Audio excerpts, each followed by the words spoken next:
Continuação do livro As Crianças Índigo, capítulo 4, A Saúde. Este capítulo não é sobre as desordens de déficit de atenção, ADD, nem sobre as desordens de déficit de atenção por hiperatividade, ADHD, pois já existe uma grande quantidade de informação disponível sobre este tema. E não temos a pretensão de ser autoridade no assunto. No entanto, e porque o medicamento Ritalina está a ser amplamente usado no tratamento de crianças que simplesmente são índigo, queremos que você esteja a par da última informação que existe sobre aquele medicamento. Se você chegou a este capítulo à espera de encontrar tratamentos alternativos para crianças com verdadeiros problemas de atenção e de hiperatividade, é possível que encontre alguns, mas a nossa atenção foca-se sobre aquelas crianças que foram mal diagnosticadas e que não têm qualquer desordem de atenção, que não seja serem crianças índigo. Em muitos casos, o que serve para as crianças com desordem de atenção também serve para os índigo, especialmente no que diz respeito à nutrição e o sistema de comportamento alternativos.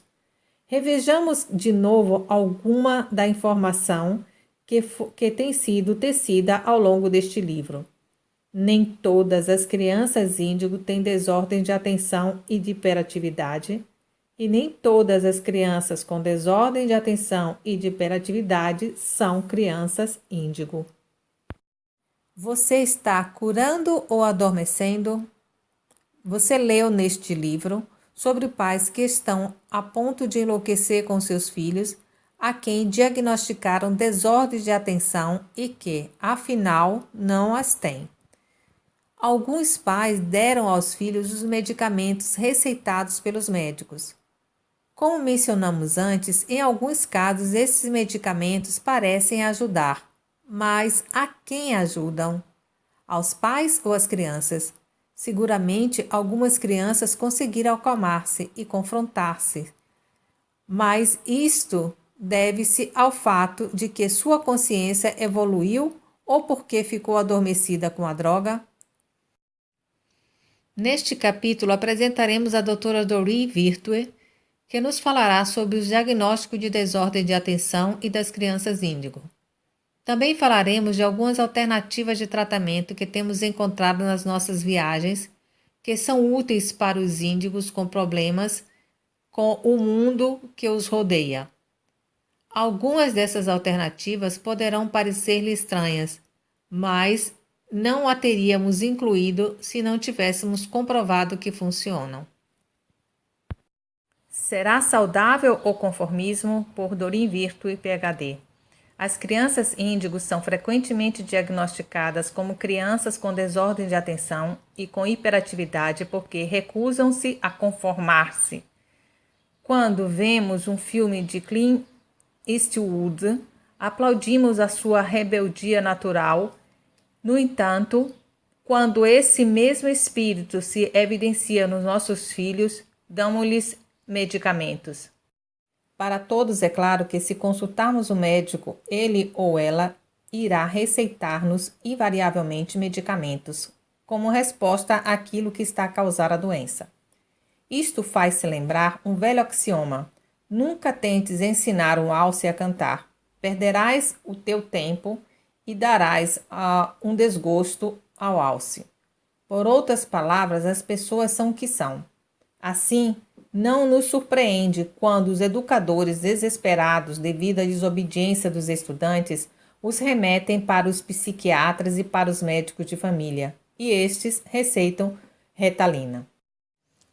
No entanto, e para serem justos, alguns psiquiatras condenam publicamente a Ritalina. O Dr. Brandin afirma: as crianças não têm desordens, elas vivem no mundo desordenado.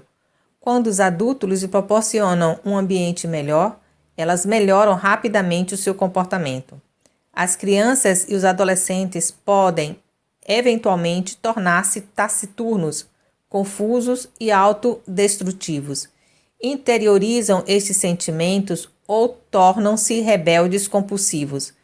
Não se lhes deve passar a ideia de que são doentes ou anormais, como é a primeira impressão que recebem quando começam a ter conflitos na escola e com as suas famílias. As crianças podem beneficiar se as orientarmos para serem responsáveis pela sua própria conduta, mas não ganham nada quando são culpadas pelo trauma e pelo estresse a que estão expostos por quem as rodeia. Precisam de apoio, não de diagnósticos humilhantes e de drogas que prejudicam o seu cérebro. Melhoram quando os adultos mostram atenção e interesse pelas necessidades básicas que elas, como crianças, têm. As diferentes formas de tratar as crianças índigo. A primeira tarefa para todos nós é desprendermos-nos, tal como os nossos filhos, do que nos agarra à velha energia com a qual ainda vivemos. Em lugar de medicar os nossos filhos ou forçá-los a que se adaptem aos padrões da velha energia, há outros meios alternativos para criar harmonia nas nossas casas, como com as nossas crianças índigo. A doutora Mary Ann Block, autora do livro Não Mais Ritalina, Tratamento em Drogas para os Distúrbios de Atenção, trata os seus pacientes a partir do entendimento da sua maneira singular de pensamento. Ela observou que essas crianças tendem a ter um cérebro direito, o que quer dizer que são visuais, criativos, artísticos, físicos e espaciais. O nosso sistema educativo, que requer um cérebro de arquivo, cérebro esquerdo, não é compatível com o estilo natural de pensamento destas crianças. De acordo com a doutoressa Block, essas crianças também tendem a aprender através do tato. Isso quer dizer que aprendem melhor através das suas mãos. Nos primeiros anos de escola, essas crianças são muito inteligentes, mas quando chegam ao 4º e 5º ano, apresentam dificuldades para escrever os trabalhos corretamente porque têm dificuldade para adaptar-se ao velho sistema educativo de ler ou escrever no quadro. Embora elas vejam e ouçam a informação, o seu cérebro não a processa através do sentido da visão e audição, porque elas são táteis. Embora muito inteligentes, são classificadas como crianças com problemas de aprendizagem e muito problemáticas. Quando a doutoressa Block diz que essas crianças têm uma orientação assente do tato e dos sentimentos, refere-se às capacidades naturais dessas crianças, baseadas na intuição e na telepatia. Eu creio que cada um de nós é naturalmente telepático e que, no novo mundo, todos nós recuperaremos esta capacidade. Não castiguemos as crianças índigo por terem a capacidade de que nos irá beneficiar a todos. A doutoressa Block continua: as crianças que aprendem através do sentido do tato têm muitos problemas para aprender com os sentidos da visão e audição. Precisam de estimulação tátil que as ajude a aprender através dos outros sentidos, o que significa que precisam de tocar em algo ao mesmo tempo que estão a olhar e a ouvir. Se lhes proporcionamos um pequeno objeto que ela possa ter nas suas mãos para apertar e mover, melhorará suas capacidades auditivas, reduzindo comportamentos desajustados na sala de aula ou em casa. As crianças táteis não escutam os seus pais quando eles os chamam. Chame-os primeiro pelo seu nome para chamar a sua atenção, antes de lhe dar uma ordem verbal. Se estiver perto, toque-lhe gentilmente no ombro ou no braço para o ajudar a assimilar a informação e então dê-lhe a ordem verbal. O que fazer? Queremos enfatizar algo muito importante. Nenhum dos autores que deram as suas contribuições para este livro pretende que os pais se sintam culpados por tratarem os seus filhos com medicamentos. Não estamos aqui para julgar ninguém, nem para lhe dizer que está enganado. O nosso propósito é apresentar um novo argumento sobre o que faz a Retalina, assim como informá-lo dos novos tratamentos alternativos. Também queremos que considere a possibilidade de que, apesar de tudo, o seu filho não tenha desordens de atenção ou hiperatividade. Se alguma informação que damos está relacionada com seu filho, então pensamos que você quer saber sobre o que os outros estão a fazer. Desejamos apresentar algumas informações sobre a Retalina. Algumas dessas informações são novas, outras são velhas, mas é importante que conheça ambas. A revista Time publicou um artigo sobre este medicamento. A produção de Retalina aumentou mais de 7 vezes nos últimos 8 anos e cerca de 90% da sua produção é consumida nos Estados Unidos. Estas percentagens levam-nos a pensar que as escolas distritais, as companhias de seguros e as famílias interessadas estão a aplicar este medicamento como uma forma rápida de enfrentar um problema complicado, que poderia ser melhor resolvido se as turmas tivessem poucos alunos, tratamentos psicoterapêuticos e aconselhamento familiar, ou trocas básicas na turbulenta forma de vida que as crianças americanas enfrentam hoje. Desta forma, os médicos que viram a Retalina como um medicamento positivo, algumas vezes com efeitos milagrosos, mas advertem que o medicamento não é um substituto de escolas melhores, de formas criativas de ensino e de pais mais dedicados aos seus filhos. A tendência dos últimos anos é bem clara. A percentagem de crianças com diagnóstico de desordem de atenção e hiperatividade que saem dos consultórios médicos com uma receita nas suas mãos vai de 55% em 1989 a 75% em 1996. No meio científico e médico começa-se a ver o alarme sobre a Retalina e começa-se a fazer perguntas técnicas básicas sobre qual é a história real do seu funcionamento. Gostaria de saber o que os médicos já sabem? Existem efeitos colaterais? O que dizem os peritos? O Dr. J. Zink, PhD, que pertence a uma família californiana de terapeutas, diz no mesmo artigo da Time: não neguemos, a Retalina funciona.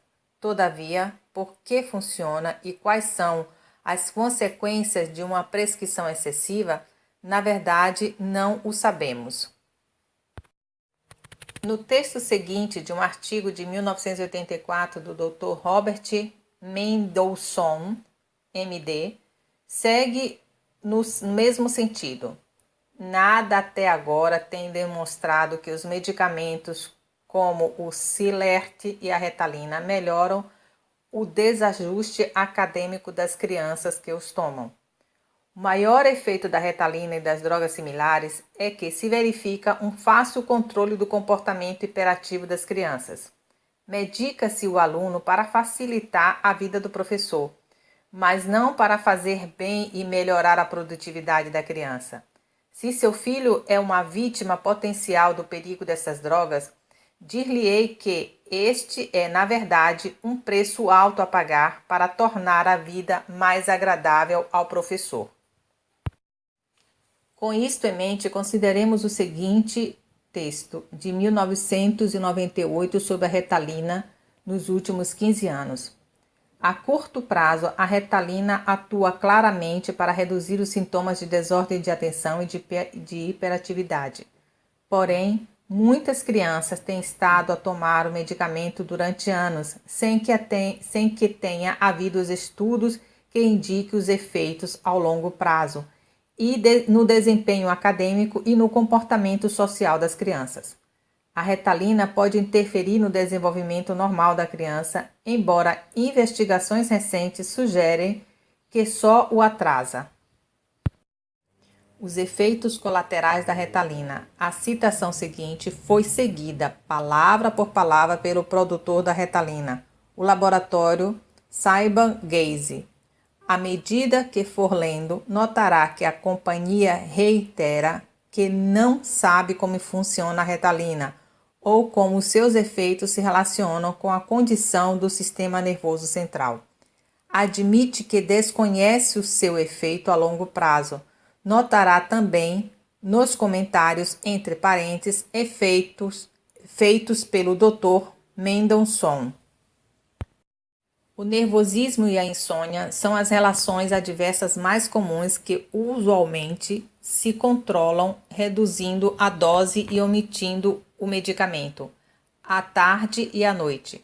Outras reações são hipersensibilidade, incluindo comichão na pele, urticária, febre, inflamação da pele, destruição dos vasos sanguíneos, anorexia, náuseas, enjoos, palpitações, dores de cabeça, movimentos involuntários dos músculos, taquicardia, dores abdominais, perda de peso durante períodos prolongados de terapia.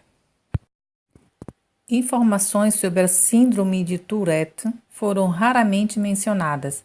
Foram mencionadas psicoses tóxicas em pacientes que tomam este medicamento, também leucemia e ou perda de cabelo. Nas crianças são frequentes a perda de apetite, dores abdominais, perda de peso em tratamentos prolongados, insônia e taquicardia. Contudo, nenhuma dessas reações acima mencionadas pode chegar a verificar-se. Você acabou de ouvir o vídeo número 12 das crianças Índigo, capítulo 4, primeira parte.